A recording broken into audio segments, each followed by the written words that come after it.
Olá, sejam bem-vindos ao podcast Atrás do Número. Eu sou Ana Marafiga, sou consultora em finanças com foco em transformação financeira comportamental. Este é o episódio 24 e aqui nós olhamos atrás do número, porque o que aparece na sua conta, na sua fatura do cartão de crédito ou até mesmo no extrato bancário é apenas a ponta do iceberg.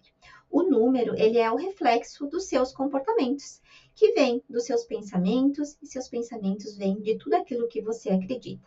E é sobre isso que nós falamos aqui. No episódio de hoje, a pergunta é bem direta. Por que você sabe o que fazer com o dinheiro, mas não faz? Você já ouviu que precisa anotar os gastos, ter um planejamento, guardar uma parte do que ganha, e mesmo assim você continua repetindo comportamentos, padrões que te levam justamente ao oposto disso. Por que será? É isso que nós vamos conversar hoje. Com acolhimento, mas com a honestidade que a sua vida financeira merece. Os nossos comportamentos, eles são os reflexos daquilo que nós acreditamos, das nossas verdades absolutas. Na TCC, a terapia cognitivo-comportamental, o comportamento, ele é o resultado dos nossos pensamentos. E os nossos pensamentos são moldados por tudo aquilo que nós temos como verdades absolutas, que são as nossas crenças. Então, nós entendemos que crenças são as verdades absolutas, aquilo que nós acreditamos.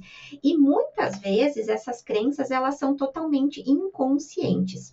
Dentro da TCC, então, ela divide as crenças em crenças nucleares e crenças intermediárias. As crenças nucleares são as crenças mais profundas. Então, ela subdivide em 3 grandes grupos, que são as crenças de desvalor, de desamparo e desamor. Essas crenças centrais, elas são o centro das nossas escolhas financeiras. E muitas vezes elas estão tão profundamente enraizadas que nós nem conseguimos perceber. Por exemplo, se você acredita que lá no fundo você não merece ter uma vida boa, você não merece ter sucesso, você não merece ter dinheiro, você pode até evitar tomar decisões saudáveis com o seu dinheiro. Isso sem você se dar conta, sem você perceber. Você sabe que deveria guardar uma parte da sua renda, do seu salário, mas acaba gastando tudo. E depois você se pergunta por que é que eu não consigo guardar. E não é porque você não quer guardar uma parte da sua renda, mas porque você não se enxerga como alguém capaz, como alguém digno de construir uma reserva, de construir um patrimônio. Então, na base da TCC, nós temos essas 3 crenças. Acima dessas crenças nucleares, nós temos as crenças intermediárias. Essas crenças intermediárias, elas são um pouco mais fáceis, digamos assim, de serem percebidas, porque são as crenças que nós tomamos como regra. Se eu faço assim, então acontece determinada coisa. Então, dentro dessas crenças intermediárias, nós podemos citar aqui os scripts financeiros, que são os nossos padrões automáticos. Nós aprendemos essas regrinhas, esses padrões, lá na nossa infância. E nós acabamos criando internamente alguns roteiros internos que vamos repetindo automaticamente. No livro A Mente Acima do Dinheiro, os autores, os Clontes, eles acabam classificando os scripts financeiros, então esses padrões automáticos, em 4 scripts. Então, é a adoração, a vigilância, a rejeição e o status. O script de adoração ao dinheiro, então, eles têm um teste ali no livro, tudo que eles explicam que as pessoas que se enquadram, que estão vivenciando esse script de adoração ao dinheiro, ou seja, essa crença, esse padrão de adoração ao dinheiro, geralmente são pessoas que acreditam que precisam de mais dinheiro, que mais dinheiro vai resolver todos os problemas. Elas vivem em função de cada vez ter mais, sem olhar profundamente por que essa necessidade do ter mais. Muitas vezes acaba tratando a vida como uma negligência até da saúde, da vida pessoal, nessa busca pela adoração ao dinheiro. Adoração no sentido não de veneração, mas de entender que mais dinheiro vai resolver mais problemas. quando que muitas vezes mais dinheiro só aumenta a proporção do problema. Ao mesmo tempo, as pessoas que têm a adoração ao dinheiro, elas têm uma autorresponsabilidade, um locus de controle interno, em que elas entendem que se elas empregarem mais dedicação, elas vão conseguir ter mais retorno. Então, a gente sempre precisa olhar para as nossas crenças e entender, dentro daquilo que eu acredito, do padrão que eu estou repetindo, o que é que faz sentido, o que é que colabora para que eu viva a vida que eu desejo viver. Já a crença, né, o script de vigilância, são pessoas que têm constante medo de perder, de fazer um mau investimento. A pessoa até tem dinheiro, mas ela vive com essa sensação de medo, pode ter uma culpa ao gastar, medo de se permitir algo mais ousado, digamos assim. Ela até faz planejamento, mas tem uma certa dificuldade em usufruir. Então, a pessoa que tem a vigilância, ela cuida do dinheiro. E aí, a dificuldade dela está em usufruir daquele benefício que ela teve ao guardar o seu dinheiro.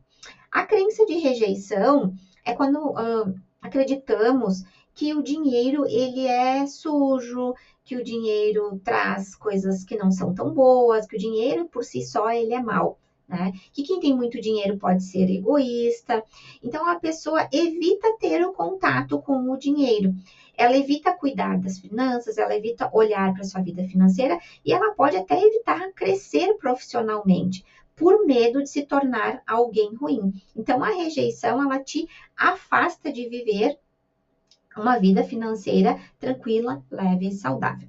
Já quem tem o script, quem se enquadra no script de status, está muito relacionado a ter o dinheiro para mostrar o seu valor como pessoa, o seu reconhecimento. Pode acabar comprando muitas vezes o que não precisa, o que não satisfaz, entrar em dívidas só para manter uma imagem e uma aparência. Pode entrar numa grande crise existencial por ter muitos bens, ter muitas coisas que a gente chama de consumo conspícuo dentro de finanças comportamentais, que é ter muitos bens posicionais para mostrar uma imagem, mas lá no fundo não se sentir satisfeita, porque sente que está se prejudicando, mas ao mesmo tempo não consegue se liberar desse padrão invisível. Né? Esses scripts, essas crenças, muitas vezes eles não são racionais. As crenças nucleares, um pouco mais difícil de identificarmos, já as crenças intermediárias, elas são um pouco mais fáceis de perceber no nosso dia a dia, pois criamos algumas regrinhas, por exemplo, rejeição. Se eu tiver dinheiro, então não vou ser uma boa pessoa, crença de status. Se eu tiver mais dinheiro, então vão me valorizar. Uma crença de adoração. Se eu tiver mais dinheiro, a minha vida vai ser mais fácil. Uma crença de vigilância. Se eu tiver mais dinheiro guardado, então vou me sentir mais seguro. Então, é necessário que nós entendamos que temos essas crenças, muitas vezes elas não são racionais, elas vêm lá da nossa infância e elas mexem muito com as nossas emoções. E na maioria das vezes, nós agimos com base nisso, nessa verdade absoluta, nessa crença que nós temos, mesmo que isso vá contra aquilo que de fato nós gostaríamos de fazer. Então, o que eu quero trazer aqui para vocês hoje é essa reflexão de que as crenças, elas existem, sim, entretanto, nós precisamos colocar uma luz sobre essa crença para a gente conseguir identificar ela e, a partir desta identificação, nós começarmos a tomar ações mais conscientes. Além das crenças, nós temos também que acaba impactando, né? Acaba fazendo com que a gente saiba o que tem que fazer e não faz, é uma sensação de escassez, uma percepção de escassez relativa, não uma escassez absoluta em que de fato não se tenha dinheiro, mas uma escassez subjetiva. E o que seria a escassez, né? A escassez, ela é a percepção de que eu tenho menos daquilo que eu preciso. Então, não necessariamente eu tenha menos, mas eu tenho uma sensação, uma percepção de que eu preciso de mais. Sempre preciso de mais. Isso até no livro da escassez, que é uma nova forma de pensar a falta A falta, ele mostra que a escassez não é sobre ter pouco dinheiro, mas sobre sentir que tem menos do que precisa. E já essa escassez subjetiva, quando a gente sente que tem menos do que precisa, ela consome o que os autores chamam de largura de banda, ou seja, ela consome nosso recurso cognitivo e nós não conseguimos pensar com clareza, planejar, manter os nossos hábitos, as nossas rotinas e resistir às tentações. Então, por exemplo, assim, você sabe que você tem que fazer o seu orçamento, se organizar, mas a sua cabeça está tão cheia de eu tenho que pagar o boleto, tenho contas em atraso, tem pessoas me cobrando, tenho pendência. Aí você começa a planilha, mas a sua mente ela tá tão turbulenta, assim, com tanta coisa, a sua carga cognitiva está tão comprometida que você começa e abandona. Não é a falta de vontade, não é a falta de como se chama, não é que você não tenha uma disciplina, que você esteja procrastinando, mas a sua mente ela está tão repleta de pensamentos que estão consumindo a sua capacidade cognitiva, então você não tem espaço mental, consequentemente você não consegue colocar as ações para seguir aquilo que você precisa fazer. Então, quando a gente entra nesse modo de escassez, a gente acaba fazendo escolhas erradas. Por quê? Porque nós não temos carga cognitiva suficiente para pensar com clareza. Nós entramos no que os autores chamam de dividendo de foco. Então, chega o problema, aquele problema ele se torna o mais importante, o mais urgente naquele momento. É como se você tivesse focado totalmente só naquele problema e você esquece de tudo que está ao redor. E isso acaba impactando para que você não tome boas decisões. Um exemplo, supomos que você está preocupado que esse mês você não conseguiu pagar a fatura do cartão de crédito. Você não tem reserva e não conseguiu pagar toda a fatura do cartão de crédito. Mas aí, nesse meio, você está ali controlando o que eu vou fazer, como eu vou fazer. Mas nesse meio tempo, acontece algum problema de saúde e você precisa ir ao médico e gastar mais, e você não tem outra opção, senão o cartão de crédito. Você acaba gastando a mais ali no cartão de crédito, esquecendo que você não tinha o dinheiro para pagar o cartão. Por quê? Porque agora, nesse momento, a urgência é resolver o seu problema de saúde. Então, não pagar o cartão, deixar outras contas, esquecer de pagar o aluguel, por exemplo, acaba ficando para depois. E aí é que isso vai virando uma bola de neve, porque o seu recurso cognitivo, o seu recurso mental está tão focado agora em resolver o problema de saúde que os outros problemas vão acabar tomando uma proporção maior para ali na frente você resolver.